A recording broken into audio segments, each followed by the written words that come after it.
امریکا د افغانستان بانکي سیستم په هکله مهمه پریکړه اعلان کړه وروسته له هغه چې ملګرو ملتونو خبرداری ورکړ چې د افغانستان بانکي سیستم په یو وخت کې د ګڼو ستونزو سره مخ دی او کېدای شي چې په 6 میاشتو کې سقوط شي.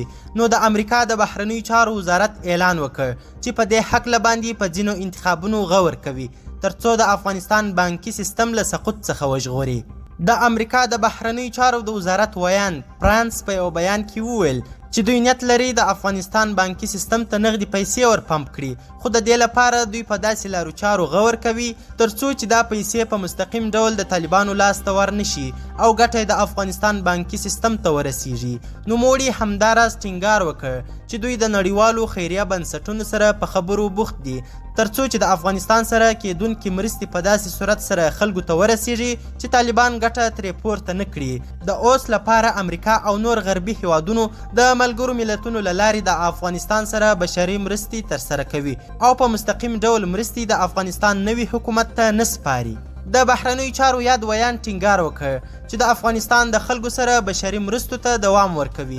د وویل چې سږکال امریکا د افغانستان سره 440 میلیونه امریکایي ډالرو په اندازه مرسته کړې. هغه د افغانستان د اقتصاد پخواني حالت ته په اشاره وویل چې موږ پوهیږو د افغانستان د سقوط وړاندې هم د اقتصادي حالت ناوړه او د دې هیواد اقتصاد په نړیوالو مرستو ولاړ و. د یادونې وړ ده چې د افغانستان د پخواني حکومت د سقوط وروسته په افغانستان کې طالبان واکمنان شول.